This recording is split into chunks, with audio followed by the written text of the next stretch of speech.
Good evening.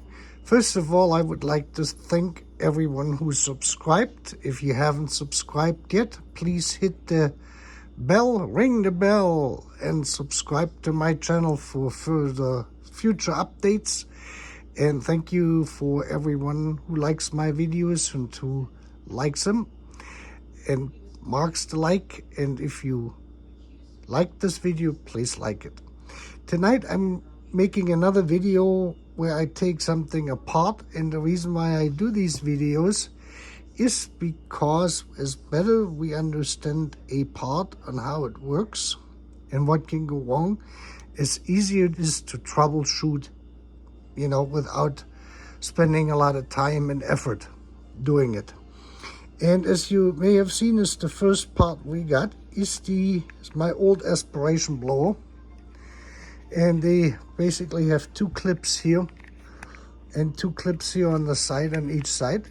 And they simply go in there with the screwdriver and they pop out. There is a little retainer cushioning in there, rubber, that goes into the lower half right here. And the actually this goes on here, I think. Yeah. I forgot on how this thing fits on here. Well, anyway, this broke off, but the reason why I wanted to show you this, the aspiration blower is connected to the tube, and the tube goes up to the dome light, where it is plugged in on the other side into the NTC housing, which is the temperature sensors for your interior temperature. And this will draw a constant air, basically a vacuum through, and that maintains an average temperature around the NTC to properly or better test your temperature. And this is accomplished with this motor, and this motor is simply a wheel, and this is a special motor. And if we look at this is why I got the camera set up the way I do. This is a Johnson. There you can read it nicely. And you can see here the mark. Original 1989, made by Johnson in Michigan.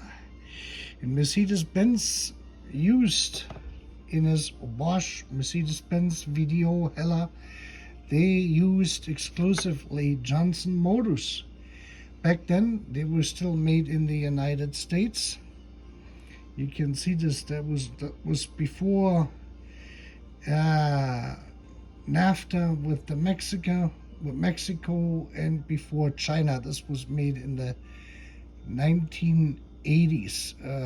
This was probably made in 1988, 1989 by Bosch. This was the one I had in my car. Fortunately, there's no date stamp on it. And the problem with these little motors that they go out is because they're running only at about 500 or so RPM.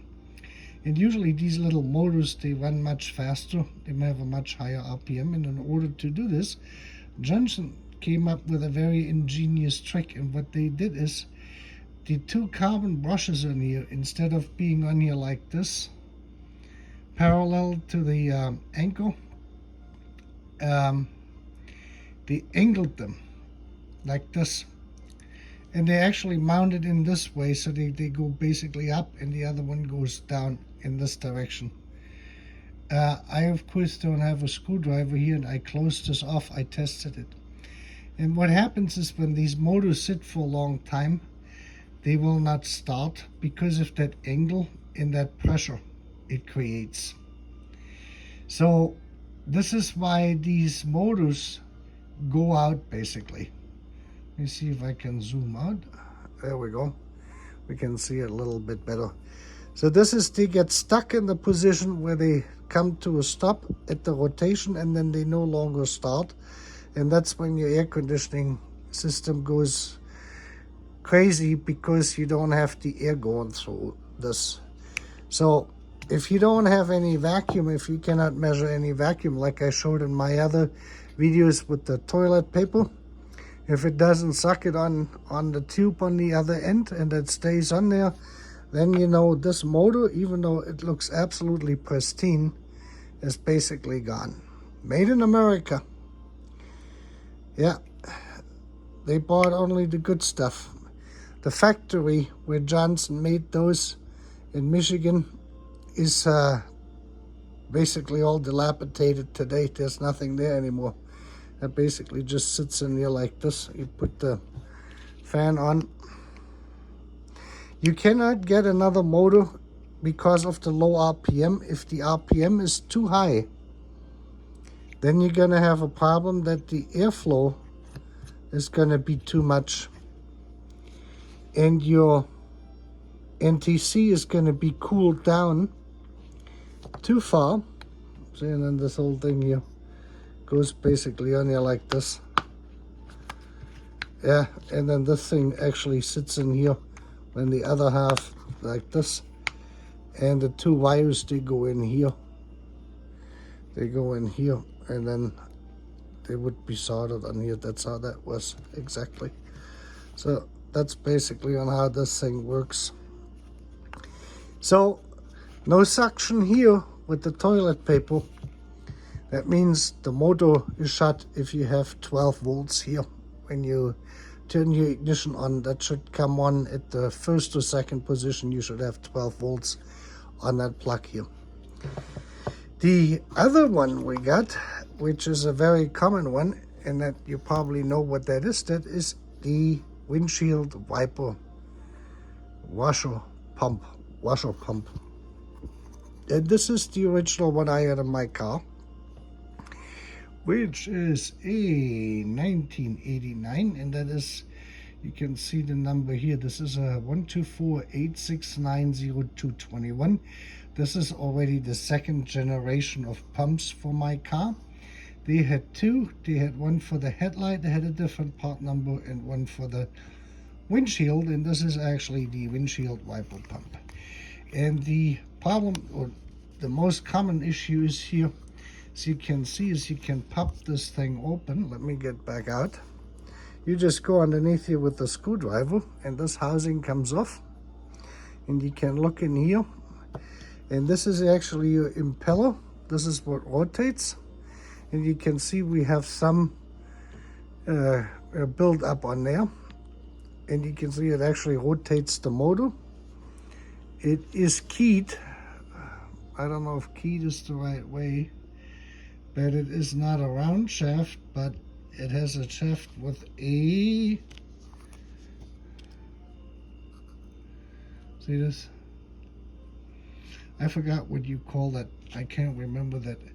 So one of the problems you have, or you can have on those pumps, is that this plastic part here wears out, and it freely rotates on the shaft of the motor, on the rotor itself.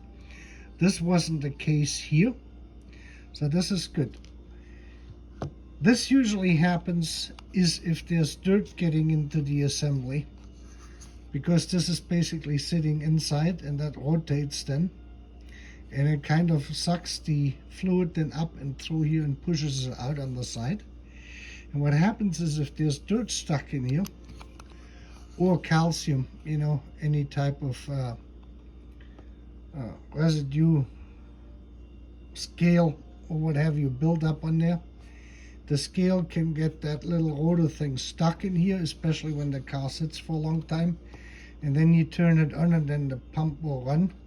And if it is warm enough outside, then it will actually break this little part here on the pump. And we can see this is actually still good. It looks like it. You wanna, yeah, this impeller is still good. The problem on my pump was this here. The way they're designed is the pump motor, and here again, good old Johnson motor in there with their J, with their logo, means it was made in Michigan. And you can see this, I removed the rust already. And what they did at Bosch is, you can see the rust on the inside here. And the way this happens, this is the most common failure on those, is really simple. It is this gasket here with that spacer, and you can see this that goes over the shaft. And this gasket seals on the outside and on the shaft the impeller. So this is basically where the pressure is going to be built up inside the housing. And then what happens is when the reservoir is full, it will push water through, and that water actually should run through these 3 openings here out and drip out outside of your car. But that usually is not what happens. And the reason why is because this thing sits in here like this. It actually pushes the moisture into the motor. You can see this here on this ring. And this is when these motors go out. This actually still works. I just took this apart for demonstration purposes. And they're basically just squeezed together. I haven't, oops, here, this is what the motor actually looks like. And you can see the brushes on the inside. Can we see them? Yeah, a little bit. Here they are. And they're actually good. You can see the brush right there on the right hand side. This here's the brush, and this over here is the brush, the black mark in there. So the pump motor is actually good. It also has just the right amount of play. But you can see that the water has entered here and it rusted the whole thing up. I cleaned it up a little bit, but this bearing here is basically an oil light type bushing that is gonna go out, and then the thing is gonna start vibrating. But that's how these pumps die, is with the water going in here, and then the rust is gonna build up. And they're simply put together with heat. You can see this here. I don't know if I can pull this out or not. Let me see. Now, this is basically glued together. You can see the inner ring here. And I do not know on how well you can actually take that thing out. I think that is pretty much glued. But you can see the 2 plastic pieces here. Here's the ridge on it between the 2 of them, the 2 here. I have to go more in the middle because YouTube cuts off the videos, and you can see this on how this was moved in. So this inner ring here, which I cut, belongs actually to this part here. And they're just basically at the factory are just inserted. They're just inserted and basically glued, and that holds the motor in place. And Johnson made those motors, in this case for Hella, but with the Mercedes-Benz connectors already on there. And Johnson still has motors like this available, but not with the pin configuration or like the other one for the aspiration blower. With the low RPM they have, but not the exact size. But of course they're made far away in faraway Asia today. So this is what takes down, that's the 2 most common failures on the water pump. Stuck impeller, which then turns loose on the shaft, on the rotor. And then the leaking gasket over time. And this is the problem. This is a rubber type gasket, and that is plastic rubber. It's a little bit soft, but it is hard. Now, as you can see, I can squeeze it, but it is usually soft, and it shrinks with age. And when it shrinks, it loses its seal, and then the water starts to seep into the motor. And that's the end of the motor then. So most likely here. And that's why you have to replace them. I hope you found this video useful. And I know these are not the most popular videos, but I'm sure that 1 or 2 people will get a benefit out of this by watching this. It may make the next repair in either one of these 2 systems a little bit easier. And with that, you have a good night.